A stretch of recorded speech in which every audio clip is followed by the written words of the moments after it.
A minha palestra se chama Saúde e Ecologia Integral. O Padre Anísio tem um livro muito bom que se chama Visita ao Doente, que muito me edificou. Essa palestra propõe a visita à irmã terra que está doente, porque não podemos curar os doentes sem curar a terra. E a cura da terra é o que proporciona a nossa cura. Não podemos separar. A doença sempre é quando a gente se separa da terra. É isso que eu penso transmitir agora na meia hora que me deram, que é bastante. Vamos aproveitar bem o tempo. Quero manifestar nas minhas primeiras palavras a satisfação, a alegria e a confiança depositada na minha pequena pessoa para ministrar esta palestra inicial. Como digo sempre, serão como aquelas migalhas que a mulher cirofenícia dizia que caíam da mesa, ou ainda os trocadinhos da viúva no templo. Flashes da minha vida ao serviço da integridade da terra e das suas criaturas. Penso trabalhar e guiar a reflexão acompanhando as dimensões da pastoral da saúde. Primeiramente abordarei a ecologia humana, o nível pessoal e interpessoal, a nível de interface, situado na dimensão solidária da visita e o acompanhamento ao irmã doente. Num segundo momento, vamos focalizar a ecologia comunitária, isto é, partilharemos o trabalho da paróquia sustentável.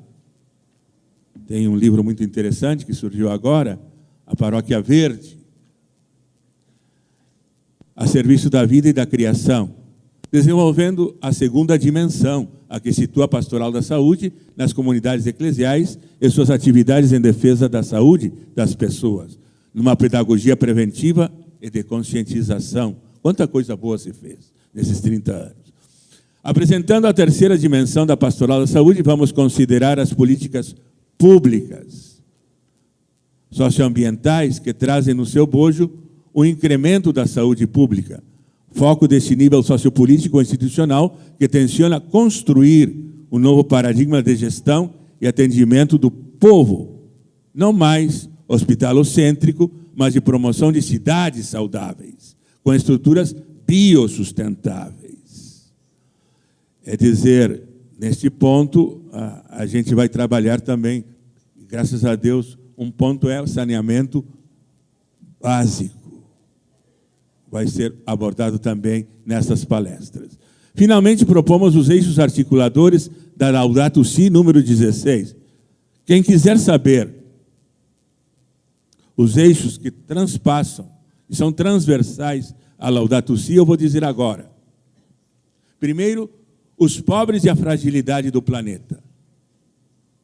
Porque quem paga a conta são os pobres. A interconexão de tudo. A crítica ao poder e paradigma tecnocrático que ainda nos governa. Novas concepções de economia e de progresso. O que é mesmo economia? E para que a economia? E o que é progresso? O valor próprio de cada criatura. Cada criatura. O sentido humano da ecologia. O diálogo e debate sincero em todos os níveis, entre todas as pessoas e culturas. A grave responsabilidade da política internacional e local. A cultura do descarte e a conversão para um novo estilo de vida. Não como um tópico ou capítulo separado, mas que orientam os três cortes que vamos fazer agora.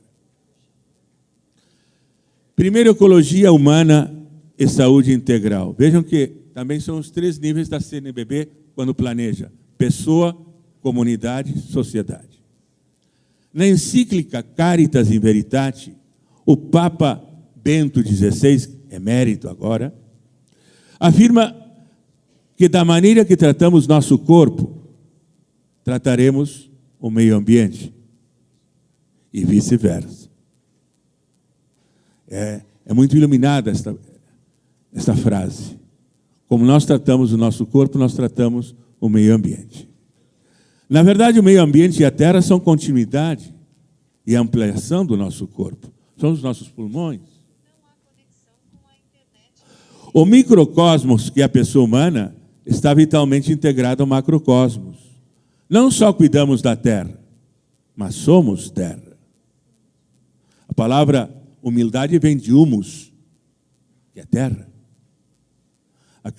A narrativa da criação é que Deus fez um pouco de terra, barro, e soprou o Espírito. Não dá para separar. Vejam, e a separatividade ou negação desta realidade, negar isto, nos adoece. E nos enfraquece, tirando-nos as raízes, nossas raízes existenciais. Esta dimensão é trabalhada na visita ao irmão doente, no contato curativo e humanizante entre duas pessoas, que são duas corporeidades encarnadas que restaram sua saúde no seu diálogo presencial, de palavras, silêncios respeitosos, gestos de empatia, do mútuo reconhecimento e da alteridade, ou seja, reconhecer o outro como outra pessoa, mas que também me amplia, me enriquece e me cura. A ecologia humana nos leva a vivenciar em nosso corpo e dentro de nós os 4 elementos da natureza: a terra, a água, o ar e o fogo, que significa a energia. Implica perguntar-se, a gente pode se perguntar hoje, como respiramos? Como andamos ou nos movemos? O que comemos e bebemos e como evacuamos? E como canalizamos nossa energia sem deixá-la estagnar-se? Interrogantes que já se fazia a grande monja, terapeuta, Hildegarda de Bingen. Ela trabalhou muito a saúde natural. Outro aspecto não desligado do físico, mas sempre em interação, é o emocional. A forma como reagimos interiormente, as defesas, os bloqueios, fobias, a construção de uma afetividade integral, autônoma e saudável, sabendo conviver, e todos temos os nossos defeitos, as nossas imperfeições e sombras, integrando-as e superando-as. A compreensão de que somos seres psicossomáticos verifica um grande avanço, tornando a medicina mais humana e menos mecânica, superando aquele modelo cartesiano que acha que o ser humano é apenas uma máquina. Nós temos que levar a sério as emoções das pessoas. A paz com nossos sentimentos, vivências, possibilitará uma vida mais serena e equilibrada. Um terceiro componente da ecologia humana é o mental e espiritual, os valores que nos pautam, ou melhor, a hierarquia de valores. O vazio existencial que constatamos em nossos dias se origina da adesão ao consumismo e ao materialismo, que achatam nosso horizonte, nos despojam da transcendência que é nossa janela para o infinito. Isso também nos faz adoecer. Porque o que mata uma pessoa é a falta de esperança, a falta de sentido. Quando perdemos o sentido, perdemos tudo.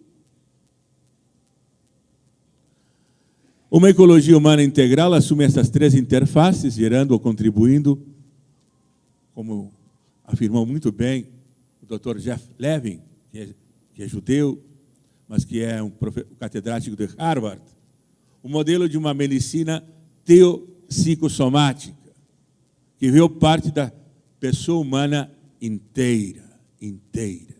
Na verdade, ser saudável é ser inteiro. Não é ser pela metade. É um ser integral. Íntegra e plena. O índice, porque nós estamos muito acostumados ao PIB, mas o índice da felicidade bruta integral, ou seja, os povos que são felizes, e o povo mais feliz parece que é o Butão. O que é ser feliz? Ser feliz é ser inteiro. Ser feliz é estar em comunhão com a terra, com Deus e os irmãos. Depende não só do viver melhor ou com qualidade, mas do bem viver, da arte de viver, desenvolvendo harmoniosamente essas 3 dimensões que nós chamamos do ser espiritual sente pensante. Aprender a reduzir nossa pegada ecológica, assumindo como os pobres a simplicidade, a alegria, sobriedade da partilha solidária e da confiança, é que vai nos levar a uma ecologia humana diferenciada e vai nos possibilitar ser felizes, ser plenos. Segundo corte, ou o nível da comunidade, eu chamei aqui a saúde e a comunidade sustentável. A pastoral da ecologia, que agora já tem em várias dioceses, em algumas paróquias, tem o grande desafio de ajudar a tornar a paróquia uma comunidade sustentável, comprometida com a defesa da vida e da casa comum, como afirma o documento 100 da CNBB, no número 285, que, aliás, sem falsa modéstia, fui eu que coloquei. Nós defendemos que a paróquia deve estar na quinta prioridade, a defesa da vida e a vida do planeta também. Isso supõe partir de um levantamento da realidade, destacando as necessidades que se tornarão prioridades e projetos encaminhados a um agir consciente e transformador. Isto é, junto às necessidades da população, ver também as necessidades do ambiente. E não dá para separar. De imediato, conscientizar a comunidade sobre as principais questões ecológicas encontradas no diagnóstico e mapeamento da realidade. Outro dia nós estávamos, todo o Regional Leste 1, na cidade de Valença, e fomos convidados os bispos a plantar uma árvore à beira ou na mata ciliar do Rio Paraíba. E nós sabemos, é um rio que une 3 estados: São Paulo, Rio e Minas Gerais. A mata ciliar quase que não existe mais. E daqui a pouco nós vamos ter novamente controle da água. Quem vê o Rio Paraíba sabe que se não mexermos, que se não reagirmos, nós viveremos com sedentos, não só da vida eterna, mas de água também para viver, porque é um bem público necessaríssimo para a vida. Então, vejam, para começar um trabalho de educação e pedagogia, visando formar agentes da pastoral da ecologia integral, buscando um perfil para o promotor e coordenador desta pastoral. Listar as prioridades e elaborar estratégias para o confronto e atendimento nas necessidades. Economia de energia elétrica, fontes alternativas, água e esgoto, programa de resíduos sólidos. É interessante que muitas paróquias têm as 3 lixeiras da coleta seletiva. Também tem, em muitas paróquias do Rio de Janeiro, não sei, em São Paulo, logicamente, também, deve ser, coletas do óleo saturado, porque é o que realmente polui mais. Dicas para o uso sustentável da água, dicas para o uso sustentável de veículos motores. E, aliás, a sustentabilidade de veículos motores chegará a um ponto que não vai mais. Não adianta só fazer um rodízio de placas. Chega um momento que é impossível, se não temos uma estratégia de um transporte público de qualidade, acessível, rápido. Incentiva a caminhada e o uso da bicicleta. Às vezes a gente vai numa paróquia e não sabe onde deixar, não tem lugar para deixar uma bicicleta. Coleta seletiva de lixo e óleo saturado, hortas e hervários comunitários. Isso é muito importante para a alimentação e para a saúde. Organização, motivação e realização de campanhas, as campanhas que a CNBB trabalhou durante esse tempo. Mova-se, isto é, a caminhada, o esporte. Controle da pressão arterial, doação de sangue, dia sem carro, dia sem carne, dia sem televisão, dia da arborização, trabalho com sementes crioulas e mudas, como nós fizemos mudas. Eu plantei, por exemplo, um mucambo, uma espécie. Daqui a 100 anos, pelo menos, eu estarei dentro da terra, mas haverá uma árvore que testemunhará que, de alguma forma, eu fiz um gesto mínimo, mas ajudei a preservar o Paraíba, que para nós é mais que um rio, é uma cultura.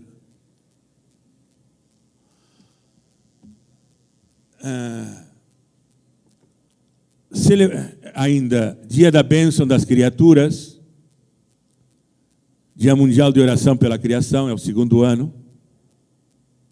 Vocês sabem que, neste Dia Mundial da Criação, o Papa incorporou 2 novas obras de misericórdia. Uma obra de misericórdia material, que é cuidar da natureza, da criação, através de muitos modos, claro, e uma obra de misericórdia espiritual, que é a espiritualidade, o olhar contemplativo, achando ou vendo a Deus em tudo. Não é o panteísmo, mas é o panenteísmo, é ver a Deus em tudo. E, através das criaturas, chegar a Deus. Às vezes nós não temos ainda essa visão, essa espiritualidade. Adoção de cachorros e gatos abandonados. Eu diria que também, não só adoção, mas tratar de uma forma bondosa, generosa esses animais. Lá na minha cidade havia uma senhora que cortou só por, eu diria, perversidade, as patas de um animal. Outro colocou o cachorro detrás de uma caminhonete. É dizer, tem pessoas que são sádicas. Lamentavelmente, temos que evitar isso, não é? E temos que também, estive 15 anos num comitê de pesquisa, de ética e pesquisa, CEP. Nós tínhamos que estudar como iam ser sacrificadas os animaizinhos necessários para uma pesquisa de laboratório médico. Interessante que no Brasil também nós fazemos pesquisas que nos laboratórios do primeiro mundo não são aceitas. Mas aí um filósofo, um padre e, logicamente, um médico, um biólogo, a gente faz a análise. Mas é necessário sacrificar os animais? E como serão sacrificados? Porque isso também está na defesa da criação. O amor a todas as criaturas, um dos pontos era: toda criatura tem valor. Celebrar a criação praticando uma liturgia e espiritualidade sustentável de comunhão com a terra e todas as criaturas. Um olhar contemplativo e compassivo que podemos vivenciar a nível pessoal ou em passeios ecológicos, trilhas ecológicas, acampamentos. Tem muita gente da cidade que já nunca ordenhou uma vaca. Não sabe como é que é. Tem crianças que nascem em apartamentos e terminam sua vida em apartamentos. Isso traz danos psicológicos. A falta de comunhão com a terra e com as outras criaturas. Estamos em selvas de pedra, de asfalto. Isso não é saudável. Não é saudável para a terra e não é saudável para nós. Pelo menos deveríamos frequentar os parques, caminhar, Voltar-se para a ecologia cotidiana. Tem todo um capítulo sobre a ecologia cotidiana, porque nós não podemos deixar mais a ecologia na mão só dos ambientalistas, como se fosse uma questão técnica, se não dissesse respeito à nossa vida, incorporando um estilo de vida, atitudes, comportamentos e práticas. Eu me lembro que, se a gente não leva isso para a vida cotidiana, é como aquele que pede, que não deveria pedir, porque também é cancerígeno, uma Coca Zero, e depois come toneladas de carboidrato. Vamos terminar com essa hipocrisia. Temos que ser coerentes com o que comemos e pensamos. Não é verdade? Então também a ecologia nos leva a viver de outra forma. A não jogar lixo. A tratar de produzir menos lixo. Ou a reciclar o lixo, como reciclar a água. Tem gente ecológica que pratica ecologia e depois vai no shopping center e traz toneladas de roupa. E tem 40 pares de sapatos. Onde é que está a ecologia? É dizer, ecologia cotidiana tem que nos levar a uma conversão. Porque senão não vamos mudar. Tolstói sempre dizia, eu lutava muito tempo por transformar o mundo e não acontecia nada. Depois, eu comecei a lutar por me transformar, por me converter, e aí as coisas começaram a mudar. E se não se converte, não muda o estilo de vida, a Terra, vamos ainda cada vez mais subir a taxa, não é? O aquecimento global. Vamos chegar a 6 graus e depois... Mas como é que aconteceu isso?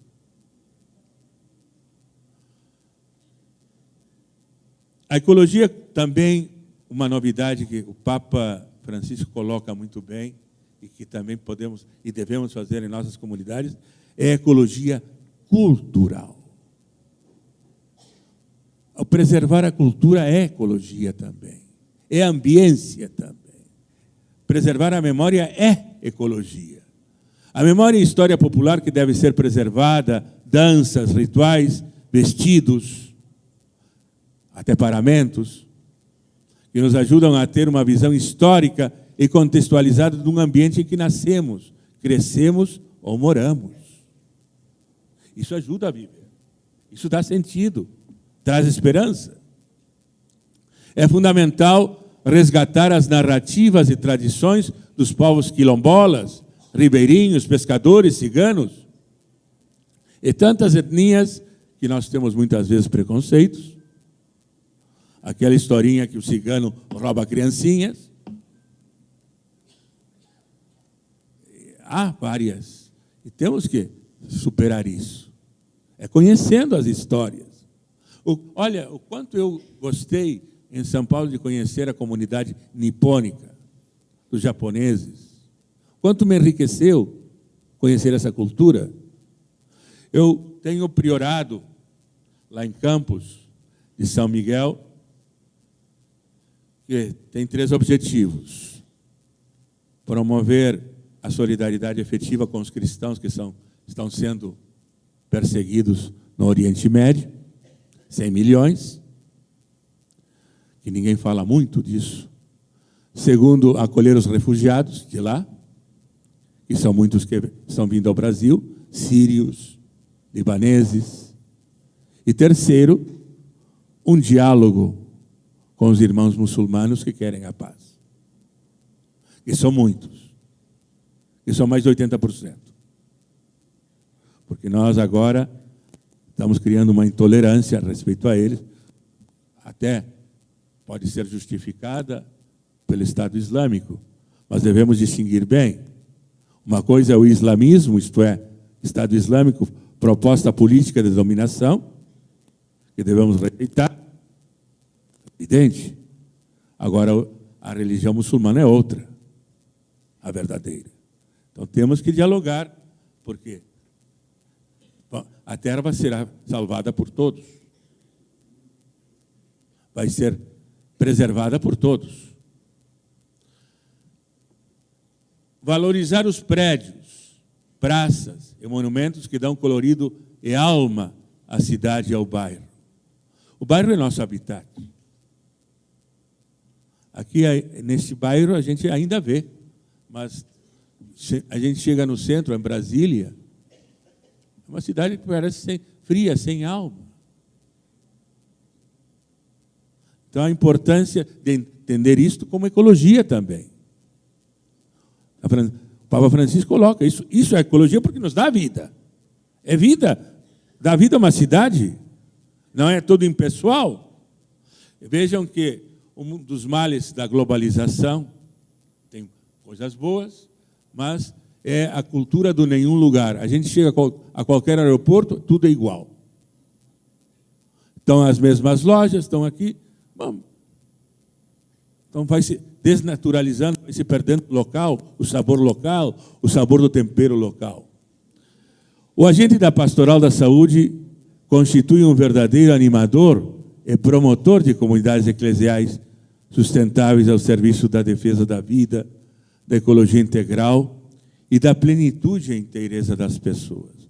Por isso, a nossa comunidade paroquial está alerta a tudo isto, com a ajuda do agente da Pastoral da Saúde. Trabalhar a memória também da comunidade. Ponto 3, terceiro corte. A saúde pública e a ecologia integral. Ou seja, o plano social.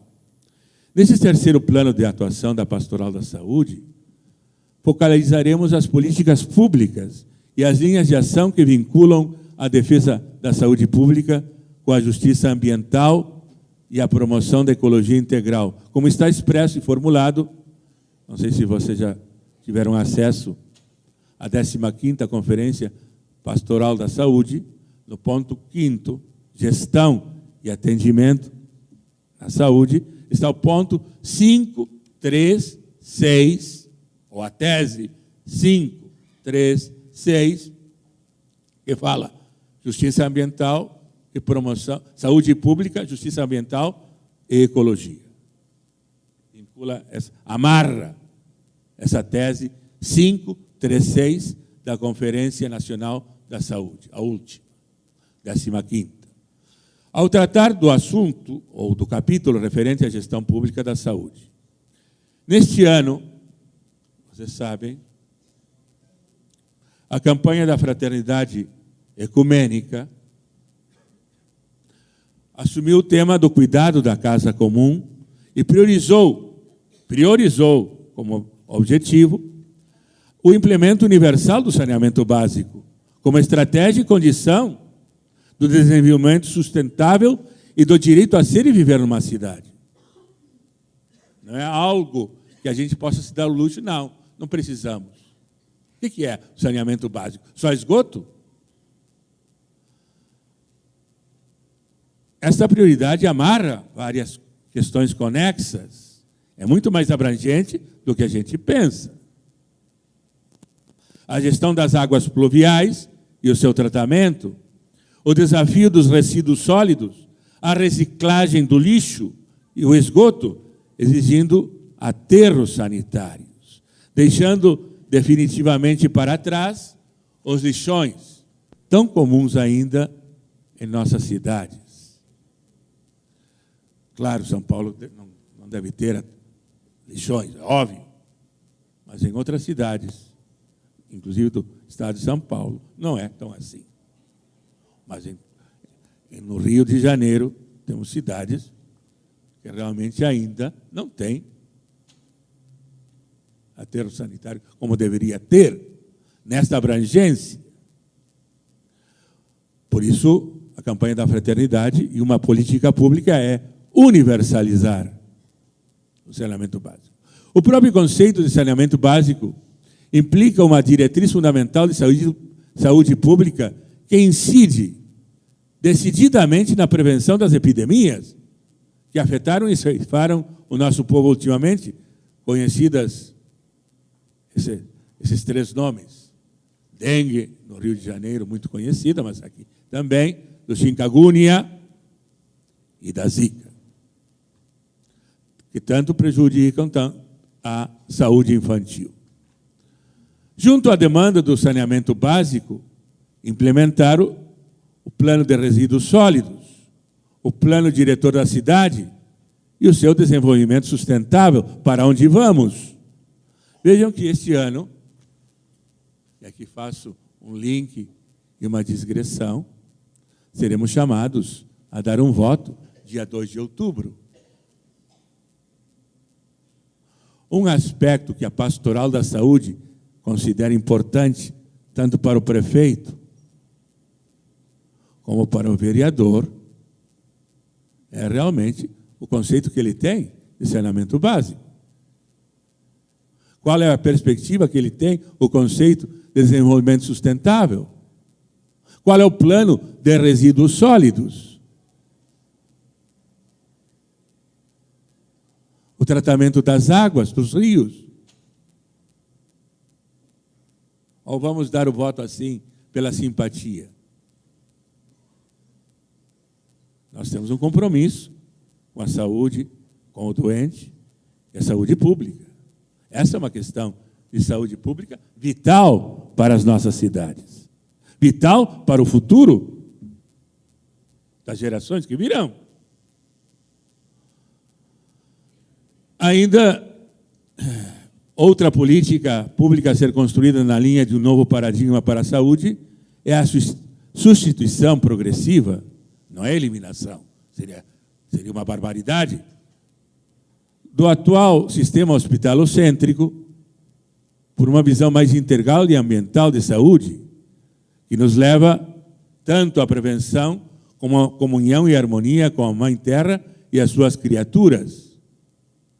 A abordagem dos primeiros fundadores da medicina, dos chamados terapeutas do deserto. A gente se curava como?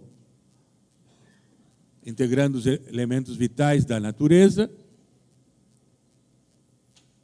e também, lógico, com toda aquela cura que implicava uma conscientização do que era a doença como separatividade. Das culturas tradicionais e das medicinas alternativas. As culturas tradicionais também têm muitos elementos muito ricos na sua, porque tem uma visão mais completa e plena da pessoa humana.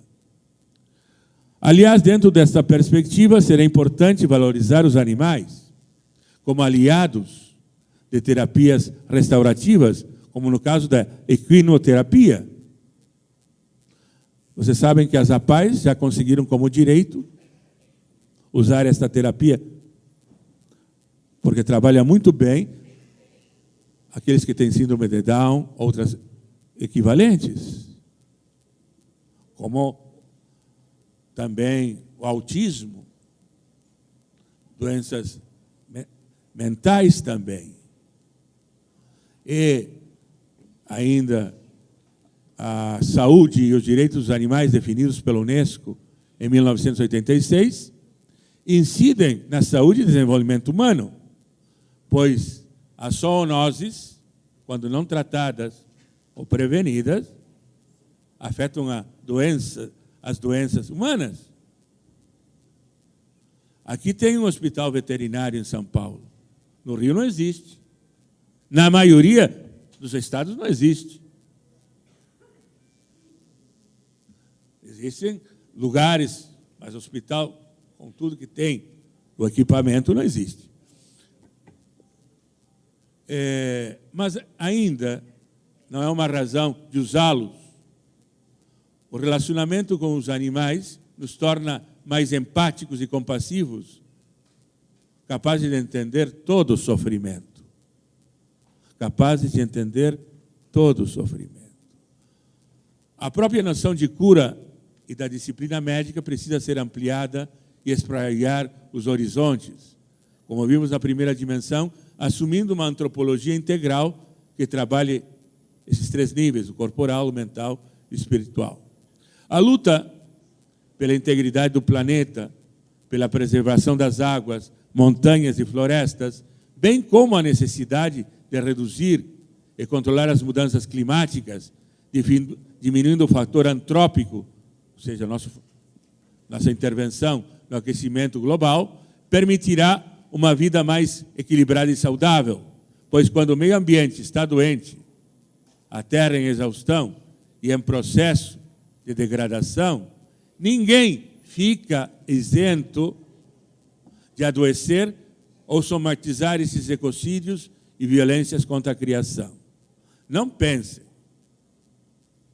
que se não mudamos o rumo de degradação, daqui a pouco vamos todos usar máscara. Porque o ar se tornará irrespirável.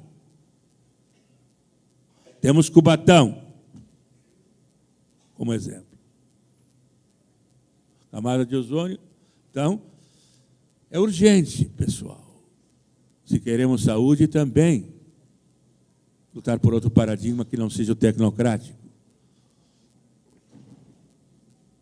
Tudo está a exigir um olhar e um planejamento holístico da saúde, que coloque na definição e equação a interdependência e a conexão com o tudo do cosmos, a harmonia e a diversidade dos biomas e ecossistemas, a teia da vida na sua beleza e complexidade. Saber que a definição de saúde é um estado de harmonia corporal, mental, ambiental e espiritual. Ambiental. Às vezes esquecemos isso. Por isso é importante descobrir a nossa cidadania planetária. A convivência democrática e participativa com todos os seres e criaturas da Terra, como um condomínio que pertence a Deus e a todas as espécies, valorizando sempre o destino comum de todos os bens. Destino comum é um dos princípios da doutrina social da Igreja. Importa reconhecer e defender com firmeza os bens públicos da criação, a água, as florestas, a fauna, a flora, o clima e a própria terra, do mercantilismo privativista que exclui e condena os pobres à sua eliminação e desaparecimento. Neste momento, que assistimos com preocupação e perplexidade, uma volta célere, rapidíssima, ao neoliberalismo e seus axiomas de Estado mínimo, com a perda dos direitos e conquistas sociais, como vemos na pérfida PEC 241, na saúde, na educação, na previdência e no trabalho, somos desafiados a resistir de uma forma determinada e resoluta essas tentativas de construir a democracia e afastar o povo das decisões e do seu destino histórico. É um momento não só para evocar esses 30 anos nos quais nós, junto ao movimento sanitarista brasileiro, construímos o SUS, que é um dos sistemas mais arquitetados para defender o direito à saúde integral universal. Não podemos perder isso. Não pode ir pelo ralo de interesses mesquinhos, pela mercantilização da saúde. E conclusão, porque tudo tem uma conclusão, ou deve ter, mas é uma conclusão aberta. Como podemos apreciar no número 16 da Laudato Si, a proposta do cuidado da casa comum é constituída por vários eixos que eu já citei e que perpassam e interligam esses 3 níveis que eu apresentei: o nível da ecologia humana, da comunidade sustentável e da saúde pública e a da ecologia. Suponho que tudo isso nos leva a uma conversão ecológica e a um novo estilo de vida mais simples, mais sóbrio. Um diálogo mais abrangente e sem subordinação entre a política e a economia. O grande mal que levou a um paradigma tecnocrático é a submissão da política como balcão de negócios da economia. A subserviência. Tudo tem um custo e um benefício. Mas, então, isso dá, aqueles que afirmam de uma cara deslavada, descarbonização da economia. Olha, nós compramos os direitos para vocês poluírem. Mas quanto vale um urso polar? Vamos dar um custo-benefício? Quanto valem os pescadores? A vida tem preço? Eixos que demandam como requisitos para a sua operacionalidade e ação uma educação geradora de uma consciência mais pensante, sentir e pensar, as duas coisas, os dois hemisférios, e universal. Uma espiritualidade que nos faça assumir as nossas raízes com a Mãe Terra e a ligação e a comunhão com todas as criaturas. Lembramos que somos um dom de Deus, jardineiros para a criação, responsáveis pelo cuidado compassivo e harmonioso, respeitador e protetor de sua beleza e diversidade. Às vezes esquecemos que entre os mais excluídos, pobres, miseráveis, está a nossa irmã terra, que devemos cuidar, porque ela também é nossa mãe e é um legado de Deus para nós, um grande presente para nós. Deus abençoe a todos e muito obrigado pela vossa gentil escuta.